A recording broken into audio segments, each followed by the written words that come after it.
He met the late Tumbul Tamba Sanya Manjang and others.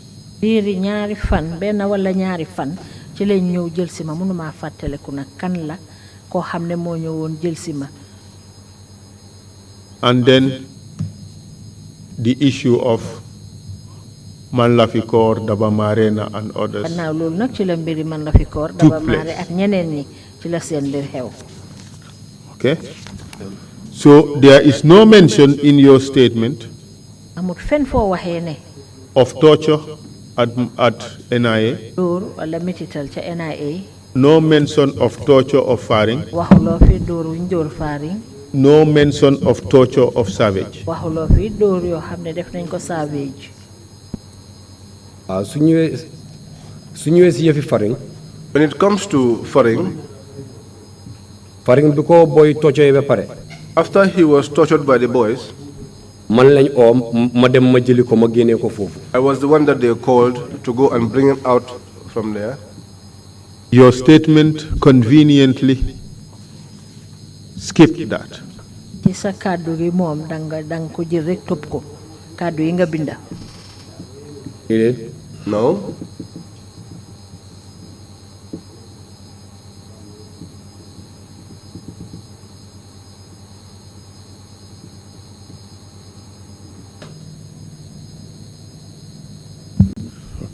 Mr. Chair, we ask to exhibit the statement of the witness. It should be Exhibit 70. And the cautionary statement of the witness has already been exhibited. So we ask that the statement of the witness be exhibited. The chair does not wish to see the statement. And no, we don't need to see it. We can just approve the request. yes. Thank you very much, Mr. Chair. And we have to try to finish this. So, Mr. Witness, you accept in your testimony that you have participated in bringing more than 5 individuals to be tortured by members of the patrol team or the junglers. ci sa kàddu yi wax nga ne nangu nga ne indi nga lu weesu sax juróomi nit yoo xam ne indi nga leen pour ñu di leen mitital te ñi leen ko def mooy ñu ñoo wax patrol team yi ak jonglers yi. Wow. Yes. You participated in fetching the instruments that were needed to torture these individuals. bokk nga ci ñi nga xam ne ñoo demoon uti jumtuwaay yi nga xam ne moom la waa soxla pour jël ko pour mititalee ko ñooñu. Wow. Yes.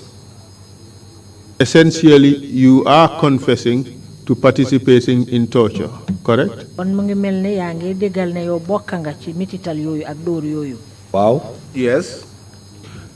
What do you know about prisoners who were sentenced to death, who were taken from Mile 2 and executed in a similar manner with those who were also, those soldiers who were also taken from Mile 2 and executed by your team? lan nga mun a wax nag ci ñi nga xam ne ñoo di prisonniers yi nga xam ne dañ leen tëjoon ne dañ leen war a rey ci ñoo xam ne yóbbu nañ leen rey leen ci anam yi nga xam ne dafa nuroo ak anam yi nga xam ne moom ngeen reyee woon ñële. Waaw su ñëwee si yëfi prisonniers yi. On the issue of those prisoners, man loolu fekk na man nekkatuma si team bi. at time I had left the team. time boobu maa ngi woon si vice president as a orderly. At that time I was at the vice president's office. When did you move to the vice president as an orderly? kañ nga toxu ci vice president nekk fa orderly. loolu 2011 la. That was in 2011. We would verify that fact. parce que mu fàttewul si weeri mai. If I have not forgotten, it was in the month of May. This event occurred in 2012. lii moom mu ngi xewoon 2012. So we would verify when you moved to the vice president as an orderly. léegi nag dinañ ko gëstu pour seet kañ nga toxu woon ci vice president nekk fa orderly. But for your information, you have been mentioned by Lamin Baji. waaye na pour xamal la ne day Lamin Baji day tuddana la. as somebody who participated in this incident? ne bokkoon nga ci xew-xew boobu. nga balal ma. Please pardon me. fa am lu ma bëgg a leeral fi. There is one thing I want to make clear. nekkul ne may jëlu wax bi di ko wërale. Not that I am taking this talk and going around and around. parce que déglu naa Oya testimony bi. Because I have listened to Oya's testimony. Oya lu mu wax foofu. What Oya said, he said that moom dañ ko call mënuñ koo am. they called him but they could not reach him. man lañ call pour man ma jox ko téléphone. I was the one that was called so I could hand over the telephone to him. loolu mun naa am parce que léegi-léeg suñ ko callee mënuñ koo am dañ ma dee call ma jox ko téléphone. That could be because sometimes they will call him and when they cannot reach him they will call me so I will pass over the telephone to him. ma dégluwaat tam Lambaaji statement am. I also listened to Lambaaji's statement. moom mu ne. And he said dañ ko wax ne ko. that they told him that Mustafa mu ne ko. Mustafa said to him mu ne ko demal. that he should go. mu ne ko Jeng mu ngi amee rayda. That Jeng has a rider. man time boobu 2012 bi ngeen a wax nii. At that time in 2012. man amee ma woon rayda. I was not with a rider. man suma rayda bi. My rider. buñ ma joxoon office of the vice president. That they gave me at the 9 months la am si man. At the office of the vice president. foog naa si biir PSO bi. Was with me for 9 months. I think it was during the case of the PSO. moo nekk si during our impasse bi moo doon prepare pour dem Darfur balañ maa arrest. It was I think during the impasse while I was preparing to go to Darfur before I was arrested. Motorbike from the office of the vice president. It was when this motorbike was requested from the office of the vice president. te motorbike bi buñ ma koo jox dañ ma joxaale ak laysinam. And this motorbicycle, when they were giving it to me, they gave it to me with its license. Lambaaji fu moo wax noonu mu ne man dama jël rayda mu ne Moustapha daf ko wax Lambaaji confirm mu ne Moustapha daf ko wax ne man maa ngi amee rayda dinaa toppa gaay ndax. Lambaaji confirmed that Mustafa said to him that I had a rider. Tam mbég na seen ñuy dema moto yow nga jël rayda nga toppa leen. Does it make sense that while the others were going with a vehicle? Do you deny participating in that incident? loolu xaw ma si dara wax dëgg neex yàlla. I know nothing about it. Okay, let's wrap it up there. You participated in the execution of Dawda Nyasi. bokk nga ci rey Dawda Nyasi. Wow. Yes. You participated in the execution of Deda Haidara. bokk nga ci rey Deda Haidara. Wow. Yes. You participated in the execution of Haruna Jammeh. bokk nga ci rey Haruna Jammeh. Wow. Yes. You participated in the execution of the Ghanaians. bokk nga ci rey about at least 30 West African migrants. bokk ci fanweeri ñooñu nga xam ne ñoo bàyyeekoon West Africa. Wow. Yes. You participated in the execution of Manlafi Kaur and 6 others. bokk nga ci rey Manlafi Kaur ak yeneen juróom-benn. Wow. Yes. In essence, you have participated in the killing of at least 40 people. kon mu mel ni daal bokk nga ci rey lu toll ci lum néew néew ñeneen fukki nit. Wow. Yes. You also participated in at least 5 incidents of torture. bokk nga ci tamit lum néew néew juróomi xew-xew yoo xam ne ay dóor ak mitital la. Wow. Yes. What else did you participate ci in? lan nga bokkaat. Your last chance. man after bu ma jógee si patrol team bi. After I left the patrol team. Madam si vice president, former vice president. And went to the former vice president. Man team bi booleetuñ ma ci dara. I was not part of the team. Thank you very much, Mr. Witness. I have no further questions.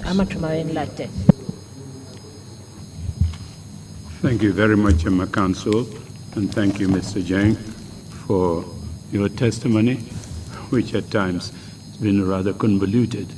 The counsel did his best to try to take us through the maze, so we have a bit of understanding of what really happened.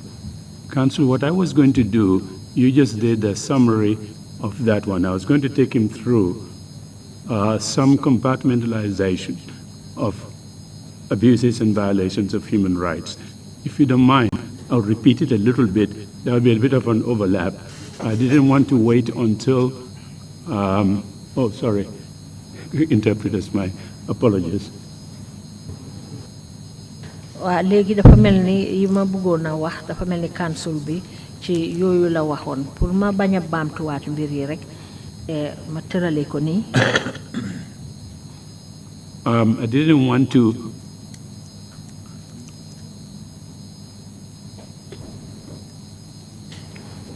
Council, we'll just go on. But the boxes I want to construct, I will ask the witness to help me with filling those boxes. They would overlap a little bit with yours, but at least it's a summary form that would help me and hopefully the rest of the commission as well. am lu ma bëgg nag seede bi mu leeralal ma ko xëj na dina xala méngoo rek ak yow li nga fi wax waaye nag dama bëgg mu leeral ko nga xam ne ñun nañu mën a dimbale ñun commission bi fi nekk nii. Mr. Jeng, I want to have 4 boxes constructed. I'll tell you the boxes, but before telling you what each box should contain, if you can just tell me the number of years you spent with the patrol and the junglers. Mr. Jeng mun naa ko waxee ni dafa am ay ñeneenti kees yoo xam ne moom laa bëgg a dajji fii waaye balaa loolu nga mun ñoo jaarale rek ci yow ñaata at nga def ci liggéey bii nii. Role team maa ngi fa ñëw 2004. I came to the patrol team in 2004. nekk naa fa du dem ba 2009. I was there. suma liggéey ak ñoom taxawul. But my work with them was not constant. Because dañ ma dee wax ne ma. They used to say to me that, pareel. Prepare. ñu ngee dem liggéey. We are going out on assignment. suma paree ma toog suma néeg. When I prepare and sit in my room, ñoom seen boppa foofu lay toog ba man nelaw. I usually would sit there until I fall asleep. suma nelaw suma eewoo suba. And when I wake up the following day, suma leen koolee ma laaj leen. and call them to ask, dañ ma dee wax ne ma fuel amul. they will tell me that there was no fuel. waaye ma gisee ne xëj na lii ay stratégie la rek. And I thought that perhaps this was a strategy to get me out of the group. xanaa leena de. Except one thing. 22nd July su jotee. During the occasion of the 22nd of July celebrations, ñu yóbbu ñu Bond Road. they used to take us to the Bond Road. te pare boobu sax. And even at that, nu mu dee demee. the way it usually ñoom dañoo dem wóor ba pare def seen parole c'est pare. they will go around, conduct their patrols until they are done, and then when they are done, they will come to my house, pick me, and then we will go and man the Bond Road, because where I live and Bond Road is not far away. The same thing happens during the feast of Thomas. I just need to know the number of years, patrol team plus junglers, and what you said sounds like 5 plus 2, is that correct? 7 years. dama bëgg xam rek at yi nga liggéey patrol team bi ak jonglers yi waaye comme ni nga ko waxee dafa mel ni juróom-ñaari at la juróom ak ñaar. Yes. Fine. If that is correct, the 4 boxes I want to fill now with you, box 1 would have the names of individuals that you personally killed, either with a gun or with a plastic bag under strangulation. Box 2, sorry. su boobaa nag ñeenti kees yi ma bëgg a dajji fii mooy box bu njëkk bi dafa war a ëmba turi ñi nga xam ne ñoom ngeen rey. And that's where there would be a little bit of overlap with counsel, some last points that he mentioned. Box 2 would contain names of individuals in whose killing you participated. beneen bi mooy kees bi nga xam ne ay turi nit lañ yoo xam ne yow mii bokk nga ci rey yi ñu leen rey.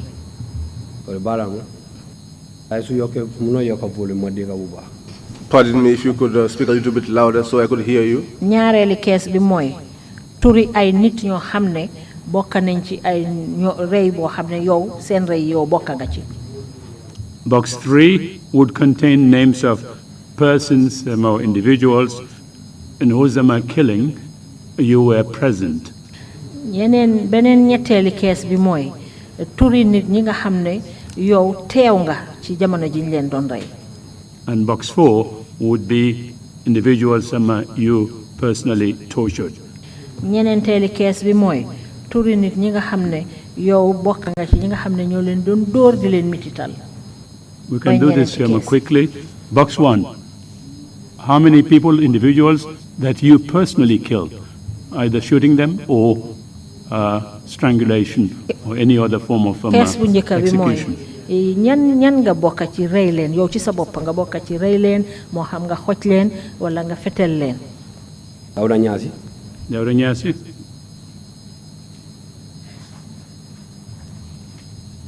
Eda Haidara.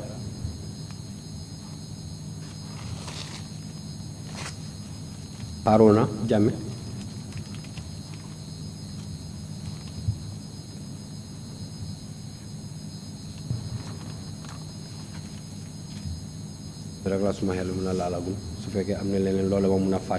These are the individuals that I don't recall, except if you can help me to recollect. So you killed only 3 people. These 7 years that you were with the patrol team and the junglers.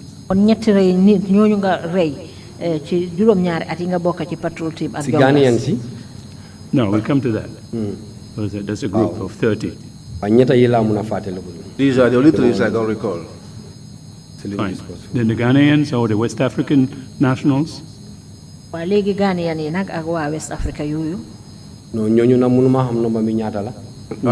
Would they be in box 1 or in box 2? Did you personally kill any of those who were West Africans? No, they would be in box 2 then. I only escorted them. Wow. We'll come to that. Box 2, 30 plus how many? 30? Box 2 is participated in killing.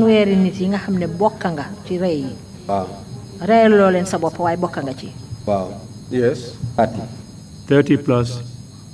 No, how many? I don't know how many. No, give us the names of the individuals that you participated in the killing. Individuals.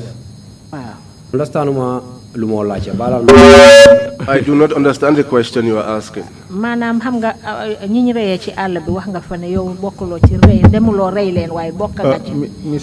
Chair, perhaps maybe Council, please.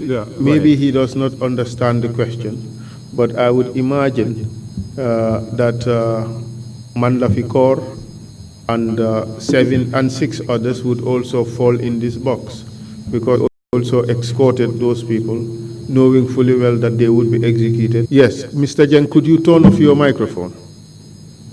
Okay, yes, thank you. So I think that he did not understand the question.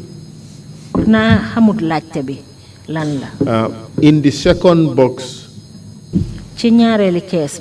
maybe the execution of Manlafikor, Dabamarena, and 5 others would also fall in this category. Because just like the group of the Ghanaians, he also participated in escorting these people, knowing fully well that they were going to be executed.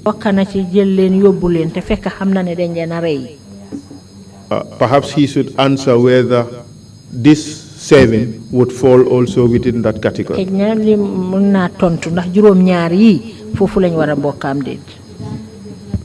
Thank you, Council.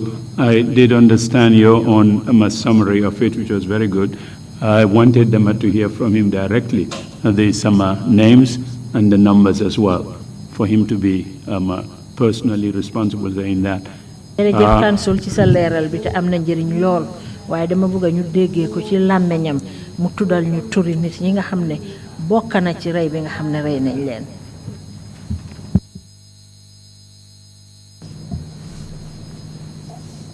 Ba légui dama xawa réer ci issue bi because still now I am not able to catch up the whole issue because he talked about 4 boxes. What I want now is for him to start from the first box and then move on one after the other so I could understand. I understood him a little bit, but it's somehow confusing for me. Box 1? Well, box 1, box 1, what I had indicated was the one that would contain the names of individuals you personally killed. Box kees bu njëkk bi mooy li ma cee laajte mooy turi nit ñi benn nit ñi nga xam ne yow ci sa boppa bokk nga ci ñi nga xam ne ñoo leen rey seen tur yi. Dawda Nyasi. Yes. Eda Haidara. Yep. Ak yi naka Haruna. And Haruna Jammeh. Haruna Jammeh. So you personally killed only 3 yow ci sa bopp ci sa loxo during ñetta these ñooñu 7 nga rey years. ci juróom-ñaari at yi. Yes. In box 2, ñaareelu you kees bi mooy participated in the killing of individuals. yow bokk nga ci ñi nga xam ne noonu lañ jaar ba rey ñooñu mooy ñaareeli kees bi ñooñu ñan la. ñi nga xam ne dañ leen rey. waaw te bokk nga ci waaye nekku ne sa loxo nga ko rey. waaw man dama leen waaw boobu Ghanaians yi. Those are the Ghanaians. Ghanaians. ak ci kees yi ñoom Daba Marena. And the case of Daba Marena and others. Daba Marena.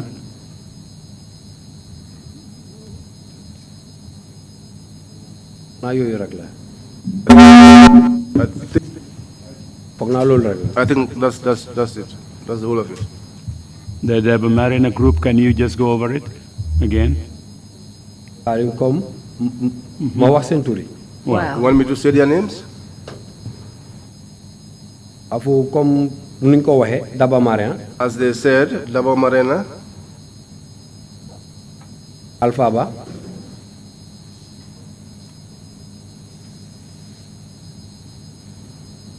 Aliou Cissé.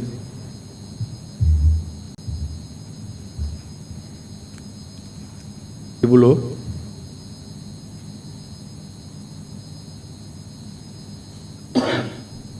Malafi Koor.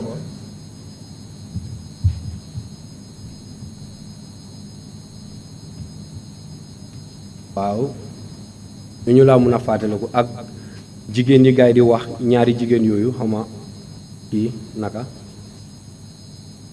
Yes. Masira naka. These are the ones I can recall. Masira. Plus the other two women. Masira Jame.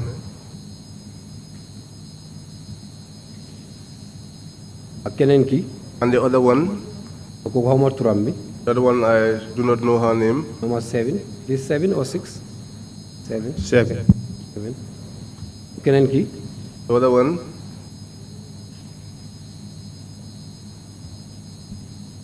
Turam bi laa mënta téye. I cannot help me. I cannot recall her name. Don't remind me.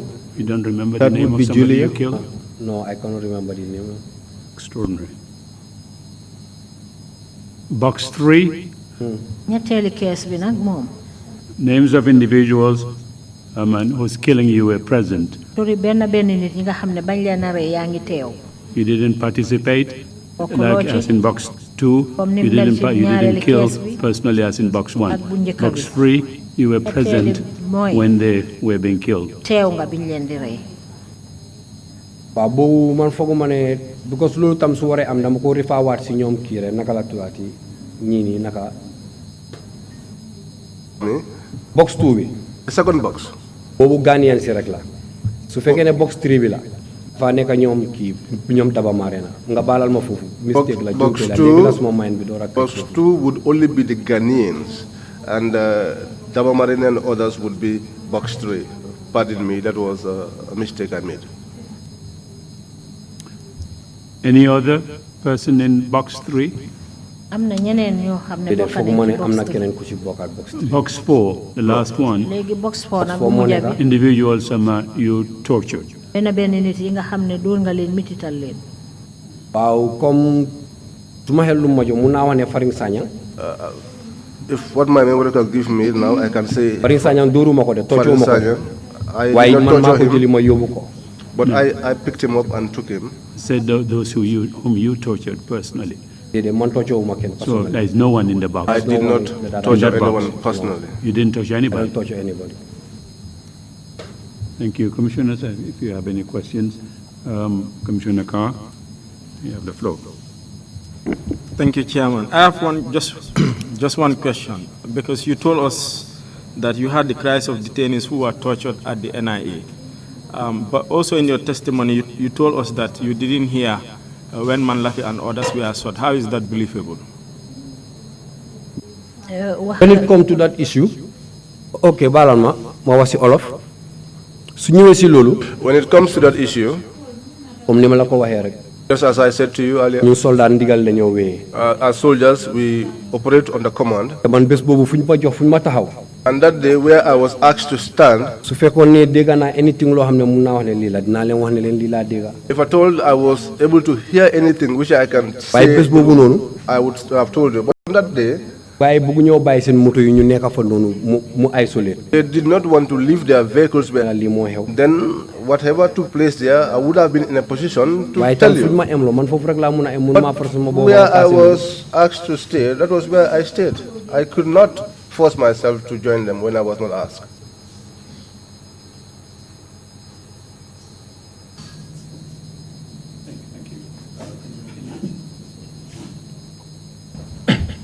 Alieu, Chief Haruna Jammeh. On the side of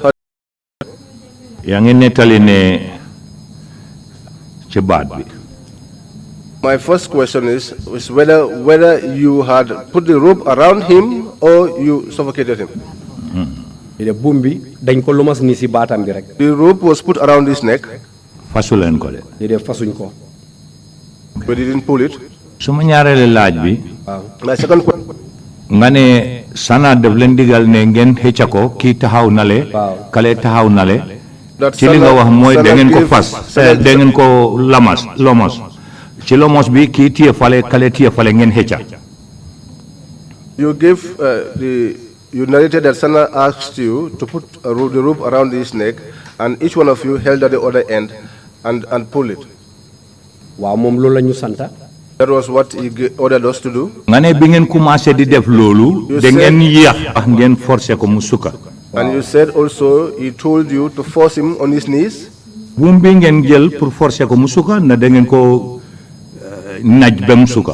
you use that rope to force him on his knees or did you have to push him on his knees? We held his hands. One hold held the other one hand and the other held the other hand and we pushed him on his knees.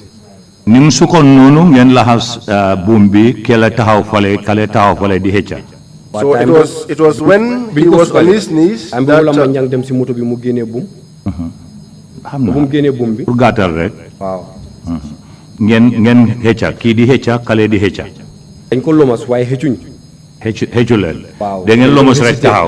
hesitate. No problem. Yeah. Sorry, you mayegal ne interpretation mange gaw. Yeah. Bu xam nga question yi man amna ay tomba yu ma laaj du ben.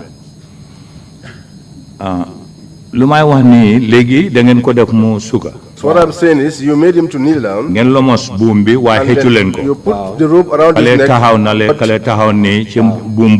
You did not tighten it, so one stood the other side and the other one stood at the other side. Ngane bi ki gis ne da ngeen hawa bañ pour topandigal.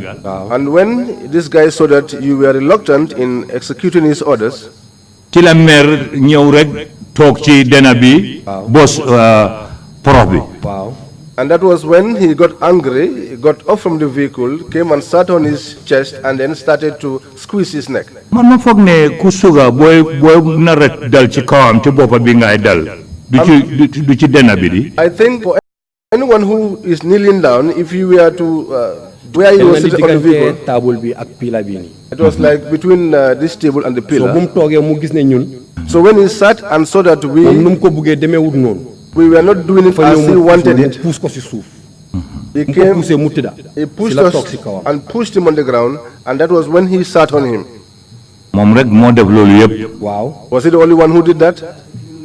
Boss bad bi bem said. Wow. To strangulate him until he died. Suma ñaarele laaj bi.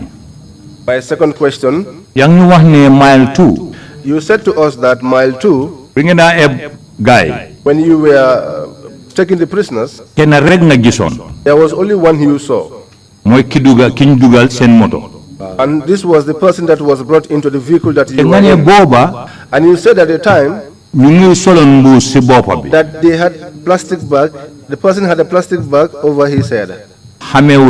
You could not recognize him.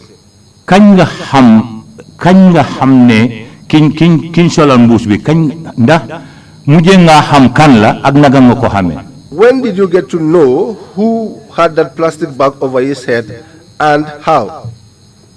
Well, here, I was behind the vehicle. Because if you sit in the pickup and you face outward, I was at the side. moom bu moo ñëw. And when he was mooy woon Alieu Cissé. waaw. nga ne mile 2 xamuloo si kenn gisuloo keneen. You said in mile 2 you did not see anyone else. Because where I was, fu ma nekkoon. where I was, man si gannaaw laa nekkoon. I was behind. gis naa nit ñi ñu ngi def movement de. I saw people making movements. waaye léegi-léegi da ngaa gis nit mu jógee si office bi nii mu ngi dem si beneen side bi. di nga xam ne these are people. Once in a while, ne ñoom waaye doo mën a xamee kan mooy kan. you see people moving from the office to the prisons, but you know they are people, but you cannot tell who exactly they are. waaw ci kanam bi nga nettali continuer di nettali nga ne ñu. Later on, when you continued your narration, you said. yéen seen moto yi juróomi moto la. You said your vehicles were 5. daanaka. ndax Almost, yes. nga ne yow yaa mujjee. You said you were behind the last. kon ñeneenti moto moo nekk sa kanam. Meaning 4 vehicles were in front of you. nga ne xamee nga ne Alpha Ba mu ngi woon si ñaareelu moto bi ñaari moto moo dugg seen diggante. You said you knew that Alpha was in the second vehicle, which means there were 2 other vehicles between you and Alpha's vehicle. No. yes. kontel. waxuma foofu. mu ngi si ñaareel ci kanam. mu ne ñaareel. When I said jëlee ko si gannaaw dem ci kanam. I'm talking about from the back going frontwards. foofu lay wax. That's where I'm talking. jëlee ko ci yow. waaw. dem From you going forward. ñaareel véhicule bi ci la nekk. waaw. On the second vehicle, that was mu where. ngi mel ni benn moto moo nekkoon seen diggante. déedéet ñun suñu moto bi moo toppa si ñoom seen moto. ok moo toppa seen moto. ñoom seen moto. waaw. waaye guddi la woon. waaw.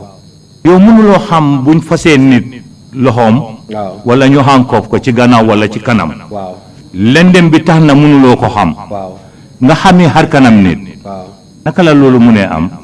déedéet waaye bu mu jegesee. kooku suñ moto bi la duga. When he was Déedéet. mu ngi digga voice am bi mu ngi wax. déedéet Aliou moo dugg seen moto. waaw. Alpha dugut seen moto. Non, nga ne dugut mu ngi si suñ ñaareelu moto. noo dugul suñ moto. guddi la. waaw. mënuloo xam ndax takka nañ ko ndax takkuñ ndax ko. takkuñ ko waaw. waaye mun nga xamee xar kanam. waaw. ba am ne Non. kii Alpha la. déedéet voice am bi mu ngi doon wax. he was ci moto bi ci biir moto bi. bala moo dugga yëpp mu ngi wax. before ci nga xam ne moom la. when he was talking. balaa muy dugg ndax bi ngeen doon dem. bala moo dugga. Was it before or when you were going? because moom he have a heavy voice. kon mu ngi mel ni ci mile 2 nga xam ne. Waaw. Aliou ak Alpha. waaw. ñu ngi ci moto ci yi. moto waaw. kenn seen moto keneen benn moto. waaw. jërëjëf. Thank you. Any more questions? Ma'am, Ramsey.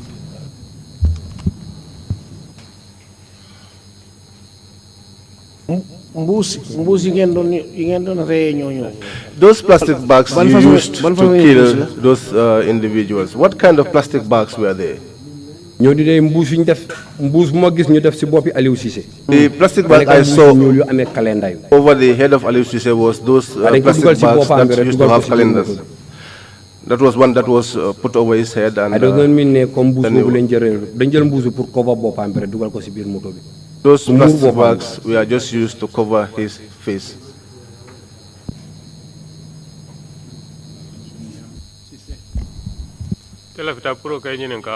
I want to ask you, those 7 people that you killed, those where Daba Marina was, how did you bury them? waa dëgg neex yaa ñooñu na fu ñu leen doon reyee man nekkuma fa woon.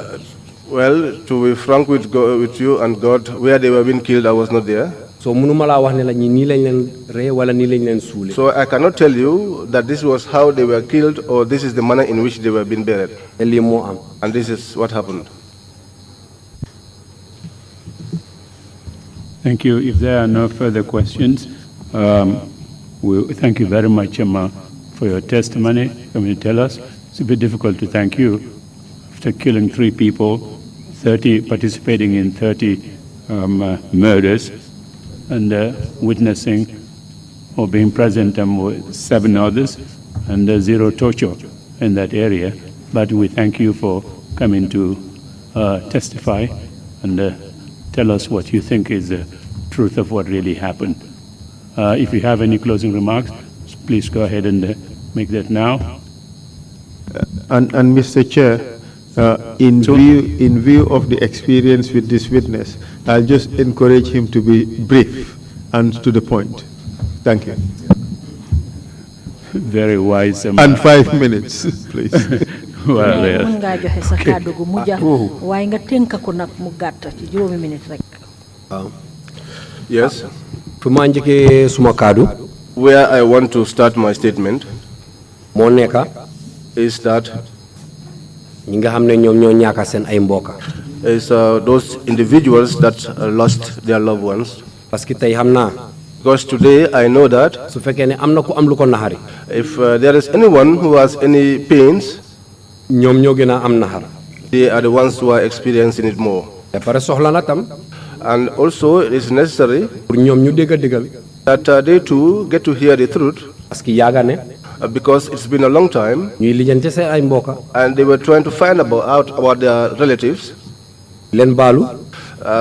seeking their forgiveness. neexut. It's not easy nga ñàkk sa nit. to lose your relative. ñun lii yëpp nekkut woon suñ coobare. All of this was not our intention. njiit gu bon suñu jiitaloon. We had a bad ruler leading us, lii moo tax. and this was the reason lii yëpp ñu dugga ci. we got into all of this. parce que man xam naa man kenn su doon man kenn rek. Because I know that personally, if it were me alone, parce que su nekkutoon liggéey soldat kenn mënu ma koo def. these things, if it were not the work of a soldier, nobody would have put me into these things. metti na. It's difficult, waxtam neexut. and talking also is not easy. maa ngi baalu en rek commission bi. I am seeking forgiveness, apology from the jëkkoon commission. naa fii ñëw. I came here initially, ma wax. and I spoke.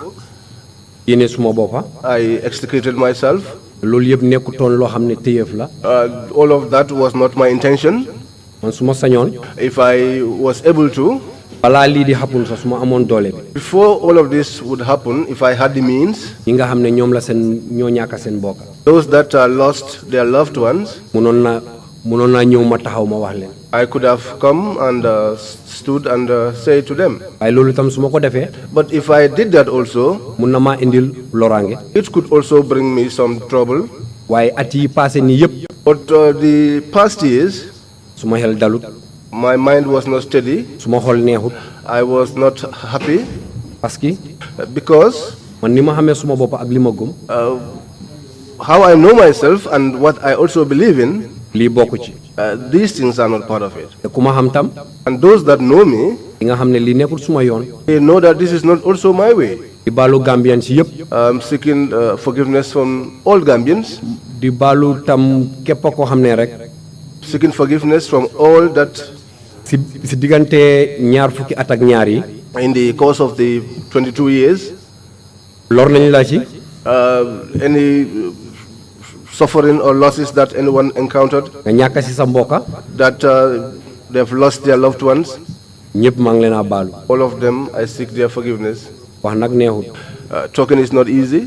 ñame bi lu ma doon pusan poul fii ak council bi yëpp. Maybe what I was pushing and pulling here with the council, am na lu bari loo xam ne sax dama ko def fii du ma ko dee réalise. there might have been so many things that I could have done here which I did not even realize. waaye bu ma demee ma toog. But when I went and sat down ma dégluwaat suma wax suma ay xarit ñëw. and I listened back to what I said, and some of my friends came ñu playal ma man nu ma doon waxee. and they replayed for me what I said here, man ci suma boppa sax.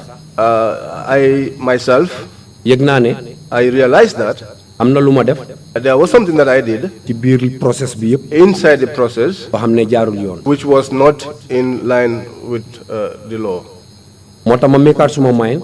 That was why I made my mind ma ñëw toogaat fii. to return back here pour wax leen dëgg bi nga xam ne man moom laa xam. to tell you the truth that I know. waaw maa ngi jégaluwaat si ñëpp. I seek forgiveness from all. ngeen baalal ñu. Forgive us. nu ma ko defee rek bu ma njëkkee jégalu. Just as I did initially to bi seek baalu nag forgiveness. da ngaa baalu rek. The one that is seeking forgiveness can only ask. waaye yow mi nga xam ne yow lañ tooñ. But you that has been offended, yow rek yaa mun a baalale. it is in your power to forgive. ñu ngi leen a ñaan. We beg you ngeen téye seen xol. to take it easy ngeen jégal ñu. and forgive us. lii laa am pour wax ci gàttal. This is what I have to say in short. Mr. Chair, that brings us to the end of Junglers Part 1. Hopefully pretty soon Junglers Part 2 or Junglers Part 2 and 3 would follow. Thank you. Thank you very much for that warning, Council. It is a warning. And we will take a 1 hour lunch break and come back here at 3:30 sharp. Mr. Jeng, thank you very much for your testimony. Thank you very much, Meeting is sir. adjourned.